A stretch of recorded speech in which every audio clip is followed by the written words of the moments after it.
Hey, Caitlin. Hi, how are you? I'm all right. How are you? And we're here with Zach too. I don't know Just if he's like, got his hi. mic on yet, but he's coming in He's, later. we're going to hear from Zach. We're going to talk about some connected TV. We're going to have a We are. little honey cocktail. Yeah, so I do have to say, since I think these are airing in order now, because I know in the beginning we recorded a whole ton of them, and who knows when they were going to air. It was a But mystery to all of I us. do need to. I was listening to last week's and realized I said book on tape, Like a which grandfather. it's just an audio book. Yeah, I mean they used to come on tapes, and you used to have to slide them into your Physically, yeah. cassette deck in your car.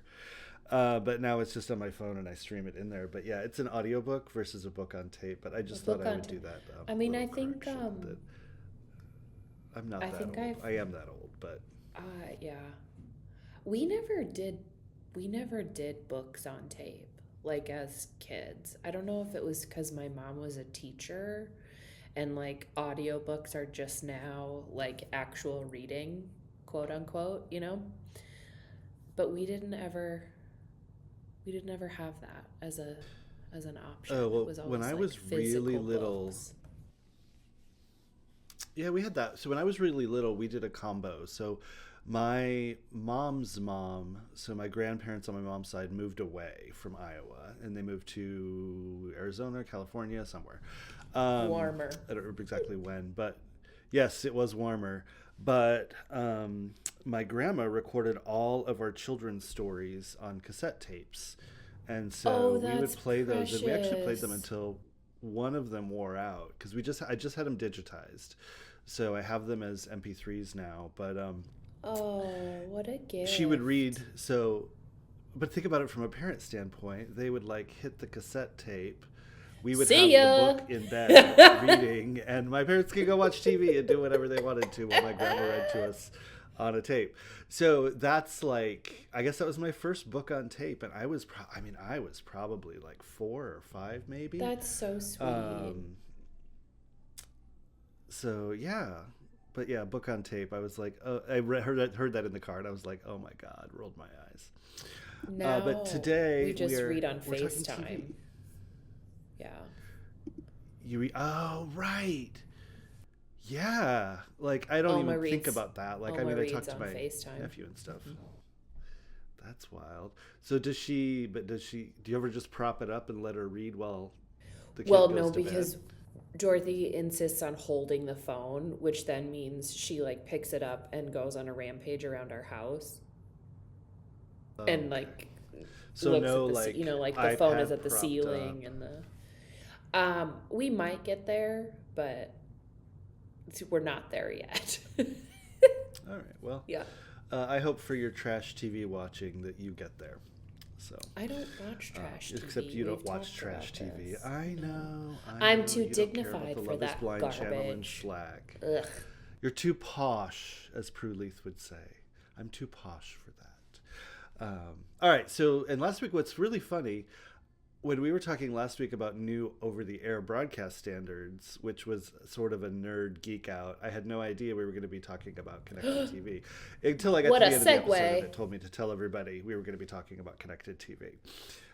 So yeah, so that's going to be great. Yeah. Um, and so like we would normally like I'm a little like off my game because normally like you would intro the recipe and then I would read the recipe or I would intro the recipe and you We're would off read the it. hook. Um, Zach's problem. but yeah, it is Zach's problem. Yes, it's definitely my problem. So this week's drink is a pollinated bee's knees. It's just kind of a riff on a regular bee's knees. I was looking for some good spring cocktails, and the more research I did, the more I was like, like bee's knees, It's like gotta be pollinated honey. flowers. Put that all together Okay, into so this recipe. But so do you have like are you having warm weather down there in North Carolina already? Like is it unseasonably warm yet? it's in the 70s and 60s, which has been pretty nice. So this would probably be the perfect drink for that. For those that don't know, it's 2 ounces of gin, 3/4 Yes. an ounce of lemon juice, Usually you would use 3/4 of an ounce of regular honey, but for this take, I did wildflower honey. Oh. Which, if you've ever had wildflower honey, it's very good. I really enjoy it. And for garnish, something a little interesting that I found was honeysuckle. Honeysuckle goes really well with gin, apparently. So that kind of adds on to the whole. Wait, so you just go to the store and like buy honeysuckle? I don't think I've ever seen that anywhere. Like, how do you get honeysuckle? You may have to grow your own. I know there are places that do sell it, that you can buy it for like food and other things. So maybe I bet Whole Foods has it. Whole Foods probably has somebody has to have it. But for the actual drink itself and how you make it, you're going to add the gin, lemon juice, and wildflower honey into a shaker with ice and shake until well chilled. You might have to shake for quite a while. But once you do that, you strain that into a chilled cocktail glass and then garnish with your honeysuckle. So pretty simple. So I have an add-on for this. Have you ever like been at a restaurant and they actually have like the little powdered bee pollen that's on like a dessert or something? That is so funny you bring that up, because when I told Chloe about the recipe, she was like, I'm surprised you didn't add bee pollen to like the rim of the glass. That would be really good. Yes. So yeah, definitely. Yeah. That is definitely Rich like a welcome addition to the recipe. I think it could be another drink. It could be the hyper-pollinated sneeze. Bee sneeze. It'd be a bee's sneeze. Bees sneeze if you're allergic. Ba-da-ba. I'm quite proud of that. This is good. Let's be honest. And you should be proud of that. It's one of your better like puns, play on words, combinations. They're all good. I don't know what you're talking about. There have been some that have been, I would questionable say, good, but at maybe, best. Yet not safe for work would get us an explicit. Not safe for regular work, but here it's True. just another day at the office. True. So yeah, what's interesting to me is like last week we talked about like the what is it, the Motai? Yeah. No, Milano Mito. Torino. Right? That was Mito. Mito, yeah. there you go. But it was that the sour was a riff off of the original Milano Torino drink, and this is a riff off of the bee's knees. So I love that you're getting inspired by our cocktails, Zach. We're iterating. I will tell you, like, we made bee's knees in San Diego. I think I mentioned this last time, one summer, and ended up having to do it in pitchers. And you can do this in pitchers. It's just like bottle of gin, lots of lemon juice. Like it's a little bit wild. And we stirred it because it was in a pitcher, which is a little bit harder because that honey has to mix in with everything. But there's also a honey liqueur that you can use. Baron-Jaeger. Baron-Jaeger, yes. Not to be confused with Jägermeister. Very different things. But we use Baron-Jaeger in ours as well for some of that honey. But there was some real honey in it. So cool. I like this. I think we can do this summer at the pool. Cheers. All right. So while we're having our bee's knees, we'll take a hot break and then come back to tell you what the heck CTV is and how it's different from other things.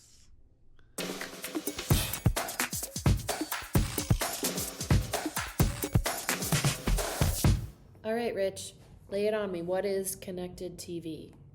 All right, so CTV or connected TV is it's just streaming. It's all the streaming that you do. It's Hulu, Peacock, Prime Video, like anything that is streaming, and generally has ads. I mean, technically it's all connected TV, but it's used in our industry for like placing ads. What's really interesting is you hear CCTV, which has been around forever, which is closed circuit. Right. And that's not broadcast anywhere. It's all like an internal, closed. Yeah, yep. Closed circuit. Yeah, it's like having an intranet, an internal network versus things that go outside. So just wanted to get that out there. But CTV, yeah, it's just connected TVs and TVs that are connected to the internet or devices that are connected to the internet and all that streaming that happens. I do think so.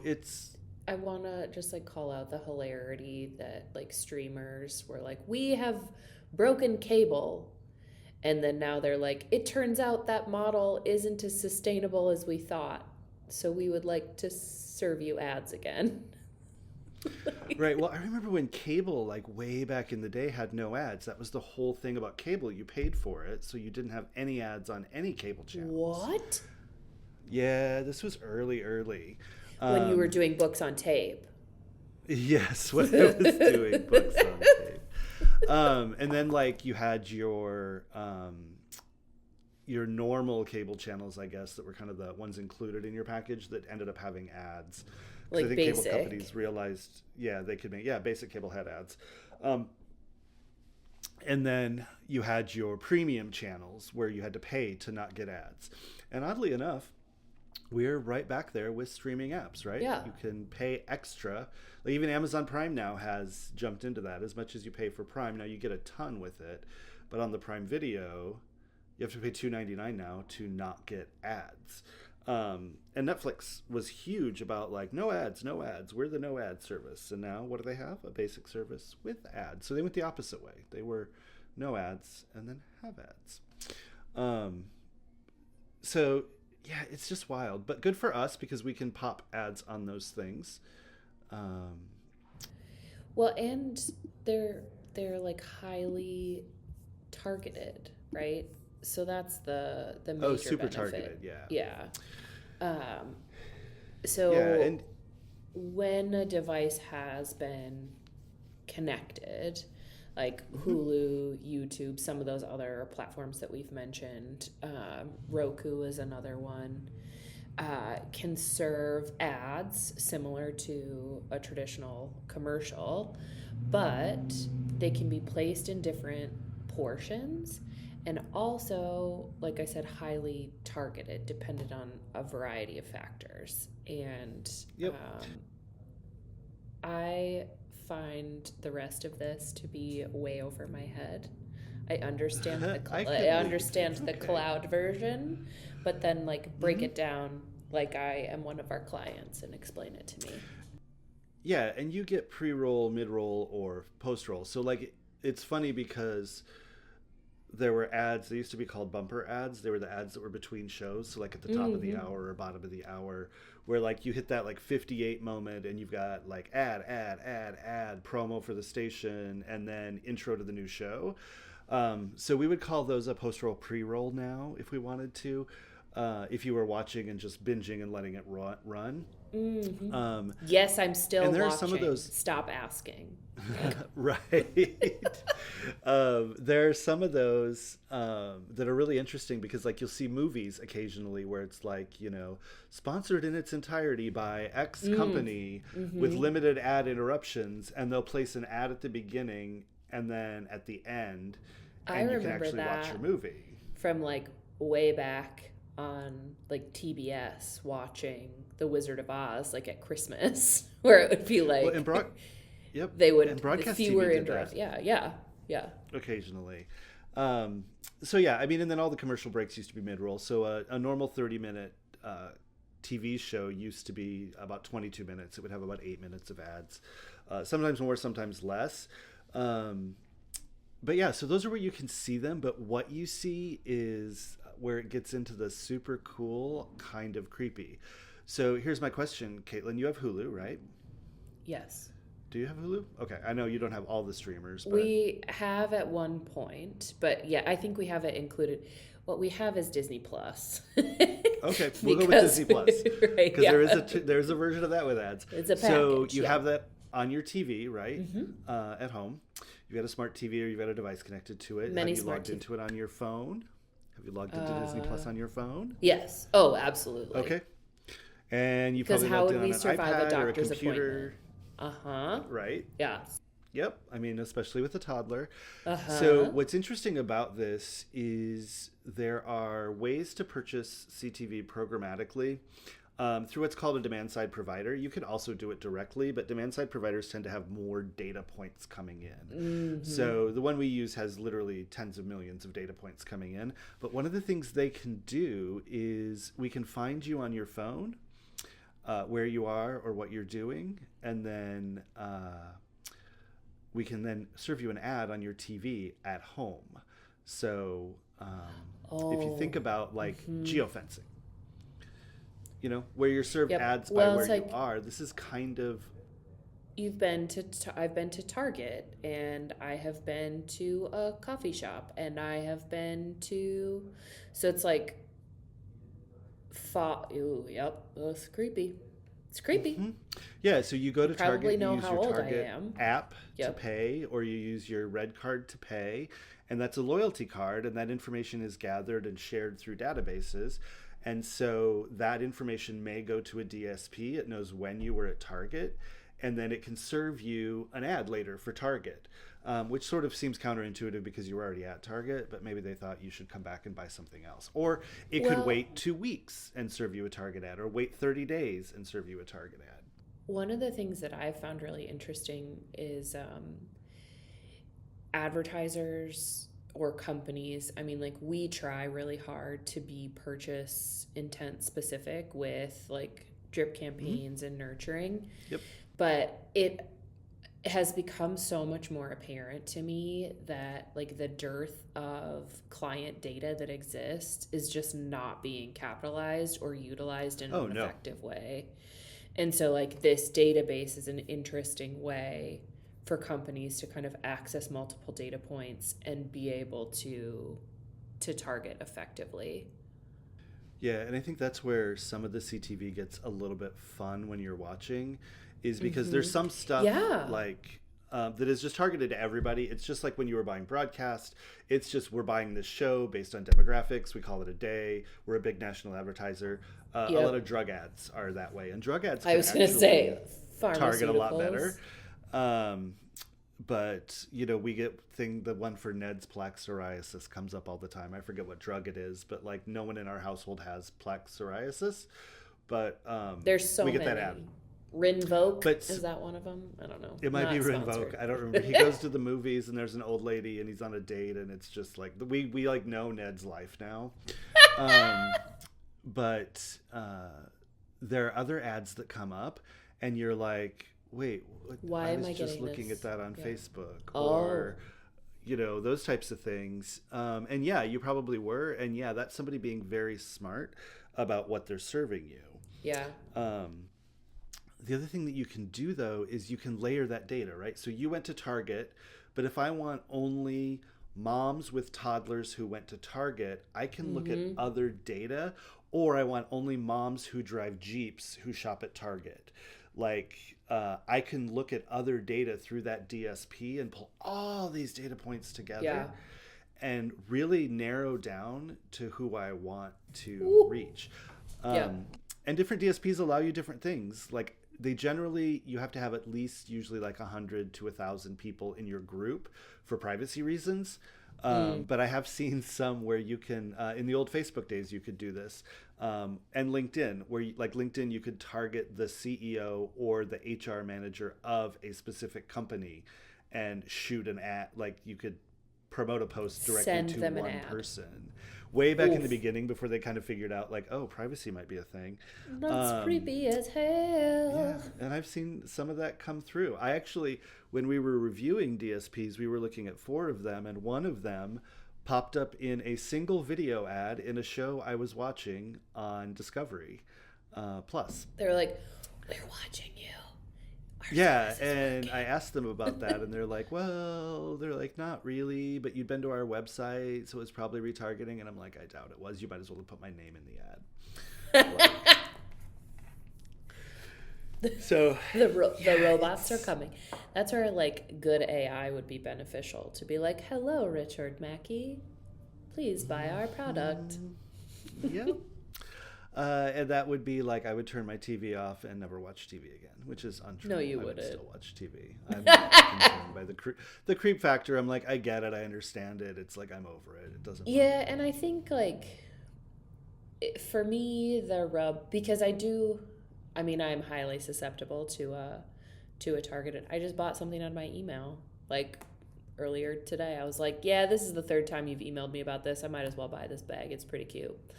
And the thing I think that gets me is like the inability to opt out of some of that sharing, that like there is just such a wide variety of data points that I'm not even aware of that are available.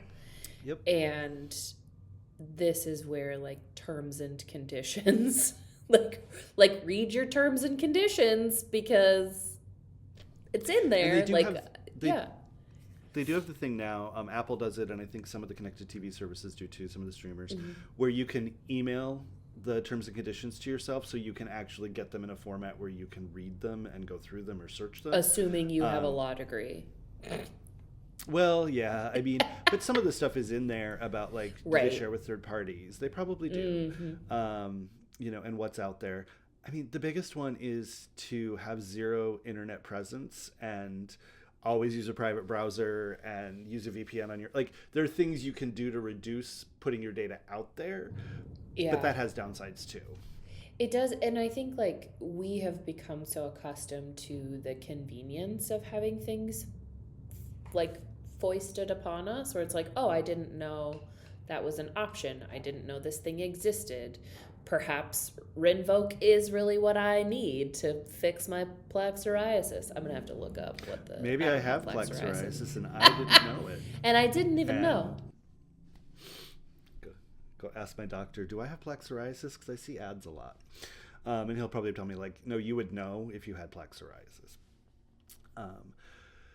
So yeah, I think the other interesting thing, and we'll move on to kind of how people can use this for ads in business, but the other interesting thing is, if you're running banner ads, if you're doing retargeting, if you're running video ads, if you're running audio ads, a DSP can actually pull all of those things together.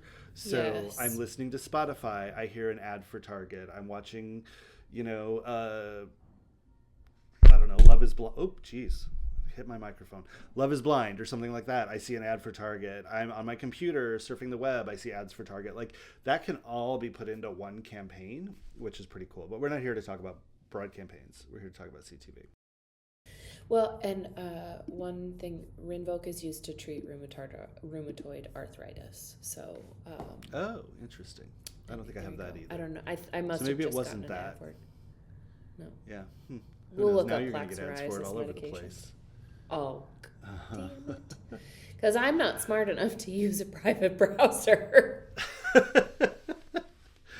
Command Shift P, I think, or Command Shift N on Chrome will get you a private browser. Will get me an incognito. Yeah, it gets you a new window that's private. We've talked a little bit about like the targeted reach, how that more targeted reach can be cost effective because you're really like diving into your ideal client. Can we talk a little bit about the cons maybe associated with this?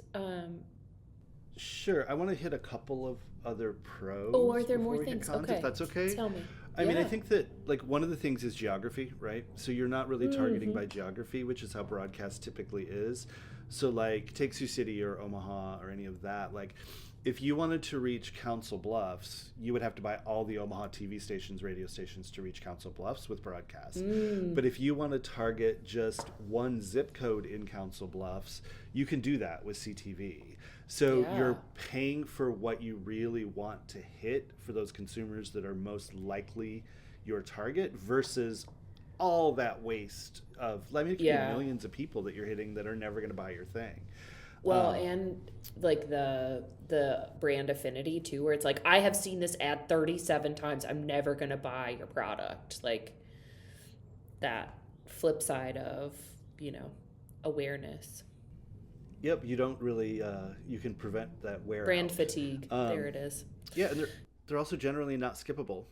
So you can pause, but you'll even see when you're trying to fast forward through a show like that, you'll see those little white dots on the bar, and that's where those ads are going to be. And it's going to stop you and make you watch that ad as soon as you're ready to go. So it's super targeted, super engaging, very cost effective because you're not paying for waste. It's like direct mail, but even more targeted. Better. And increased viewability. And the audience is like, everybody's like, oh, nobody's streaming TV. It's like, no, everybody's streaming TV almost. The audience are growing huge. And you don't need everybody. You just need your target. So, and they're there. They could be 80 and they're there. So you wanted to talk cons. Yeah. You still have to make video, and you still have to make like broadcast quality HD video if you want to. So granted, like you can make video on an iPhone, but making a quality ad that's going to get your message across, oddly enough, still requires professionals who know how to make ads and know how to deal with video and video editing. Yes. So that's one of the big ones. Some services are trying to kind of nip that with AI and other things. So, use at your own risk. Results may vary. And I do know that, like for audio streaming, Spotify's created their own little kind of broadcast production where you can record from your phone or from your computer and edit it and throw music behind it that's like licensed by them. And we'll kind of see where that goes. We've got so many people in a younger generation that are used to producing video content constantly that this production cost issue may actually taper off in the future. And I know we've even gotten very efficient at how we produce video and how we put out video. So there are ways around that one, but cost is always going to be an issue on the production side. One thing I will say, though, is you can use that video all kinds of places. So you can output it in vertical, horizontal, different scales. You can put it on TikTok. You can put it in your streams, your feed, Facebook, like Instagram, wherever you want to. Well, it's the video version of evergreen content, right? Like you can pull out the audio and place that just on an audio platform. You can, like you said, slice and dice a little bit to put that into a social media feed or other kind of ad service. Yeah. I find this interesting. The limited older audience reach. I don't know if that's my 65-year-old parents are on connected TV and they get real sassy if they cannot stream from their iPad onto the TV. Like every time they land at a new Airbnb, they're like, "Can you make the iPad be on the TV? We have to watch our stories," which is just sports. But and my mom, they're same connected. She does not have cable anymore. She has high-speed internet and she streams everything. She does still have an antenna for over the air, and we've got an Amazon thing that records that. It can record up to 2 shows at once as like a little DVR. But yeah, like she watches things constantly. It's really funny because CBS wasn't working on her antenna for some reason. I don't know what was going on with the station or the tower. And I was like, Mom, you can watch CBS Live TV in the Paramount app. And she's like, what? I'm like, yeah, you can go to Paramount Plus and there's a live on the left, and it knows where you are, and that's going to be your live TV station. And she was like, oh, okay, well that's really handy. And she still goes back to watching it over the air because that's easier and that's what she's used to. But yeah, I think that number 4, again, maybe, if you look at a graph, yes, older audiences are probably using connected TV less, but are they there? Yes. And could you target them? Yes. And could you spend less than trying to target them in other ways? 100%, absolutely, to get in there. So the other one is like non-clickable. So, and this was something we had with Spotify and with Pandora when we were advertising there. If people are at a gym and on their phone, like you can, if you're on your phone or your iPad, you can click the ad usually and go somewhere. But if I'm just listening in the car, there's no way for me to click a Pandora ad. And same thing, if you're watching Disney Plus on your iPad, you could potentially click through an ad if you want to. Now you're going to have a screaming toddler probably if you do that. But, you could do what I do with Facebook. I click it, I open it in a browser, and then I go back so that I can go through all my open browser tabs, the hundreds of those, and decide what to buy. Mm-hmm. Yeah, so you can't really get people to engage in it, but you do get huge stats on did they watch, how much did they watch, who was watching, those types of things. So that one, it can be an issue, but again, you can also pair a CTV campaign with a native ad campaign or a banner ad campaign, so you've got both clicks and views coming in differently. Yeah. And curious about how you feel about this con number 3, Caitlin. Audience fatigue. I think this would have been like early 2020. We were utilizing our CTV, which has like some native, I'll say quote, channels built into it. So it was like we were watching episodes of This Old House, and every other ad was for Gorilla Glue. And it was the same ad, to the point where I had the full like dialogue, voiceover, call to action all memorized. And it's like that episode of How I Met Your Mother, when they listen to 500 Miles by is it the Pretenders? Not the Pretenders.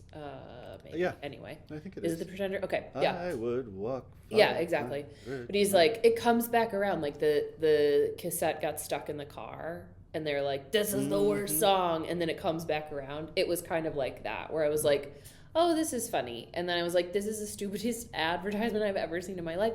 And then it came back around because I was entertaining myself by having it memorized.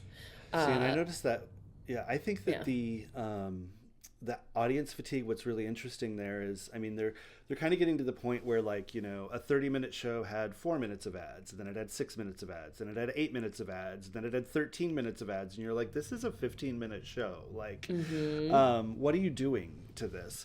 And I think that people are pretty savvy to that, and I think that the streamers are savvy to that as well. What I think you're talking about is exactly what happened with Hulu in the early days. Yeah, nobody was advertising saturated on it. And so it was the same 2 ads over and over. Or it was just like you watch a certain show that nobody's buying. I wish I could remember the name of it, but there was one that's still like, it's like nobody's buying it. So it's just all ABC promos, like all the way through it, because they owned that show and whatnot, which is fine. You can discover new content. But I think that's been the problem, that there weren't enough advertisers for a long time. And you just got nailed with the same ad. And you're like your bag emailing you 3 times. It's like if they'd email you 300 times in a week. Yeah. And you're just like, I get it. I understand. But that could be an opportunity as well. Like, go where other advertisers aren't, as long as your audience is there. Well, and I think too, it speaks to, because like my frustration, especially as I've gotten deeper into like understanding more full robust strategy, is like you can't continue serving people the same stuff. Like, you need to iterate or provide like smaller bites along the way. Like I've been doing like an online health thing, and I got served like an email that to me would be like a top of funnel thing, where it was like, oh, here are all the benefits of this. And I'm like, I've been using your stuff for 6 months. Like, you've missed the mark. And like, how are you not utilizing and capitalizing on the fact that I have been paying you for this service for 6 months? And iterating that into your content. Like, it's they should be trying to cross-sell you on something or upsell you. And I think that's the other thing is, like, you can hit people where they're at in the funnel with all kinds of advertising, including connected TV. All right. So I think that kind of does it. The only thing we didn't mention, and I had it in the notes that I added, but sometimes people call this OTT, so over-the-top television. Because you're going over the top of the networks, and going straight to the consumer through the internet. Now you're starting to get into the networks are in there now, like, and working on that. But sometimes it's called OTT, but more often than not, I'm seeing it called CTV or connected TV. So there's that. So I think we've thinking about like what is OTT, but I have no further questions, Your Honor. Yeah, and I had to look, and I was like, I knew it was over the top, but I'm like, where did that even come from? Like, over the top, like, It just doesn't make sense to me, but that's the idea, is that you're going over the networks or around the networks. You know, should it have been called around the side, or I don't know. That's something different. It is. But yeah, so connected TV, some pros, some cons. You can be highly targeted. It can be more cost effective. Some of the cons, you still have to produce content. It still has to be great content if it's going to go out there. And you've still got to make sure you can hit the right audience and not kill that audience. Yeah. 100%. Well, thank you for listening. If you have listened, Rich, thank you for the education. We would love to hear what you think of this episode or any of the others that we have churned out over the last year and a half. If you would, you could visit us at ctapodcast.live and send us an email, or you can leave us a voice message on our hotline, as we've discussed previously, 402-718-9971. We will likely put your voice in a future episode. So if you, like me, enjoy hearing the sound of your own voice, give us a call at 402-718-9971. Yeah, and if you're an introvert like me, there's no risk that anybody's going to answer that phone. It just goes into a voicemail. And it's just a black hole of leave a voicemail, and then we'll check it. You don't have to get speak routed to me a right human. now. I need to change it so they get routed to Zach, so he can just monitor that and delete all the spam that comes in there, and actually see if we get anything in there. So we'll be back again in 2 weeks. With a new episode. This one is going to be a grasshopper. This will be a fun one. We can talk about grasshopper pie as well. That is sort of a riff off the drink and contains booze. One of the few Spanish vocabulary words that I remember consistently is the word for grasshopper, and it is chapulín.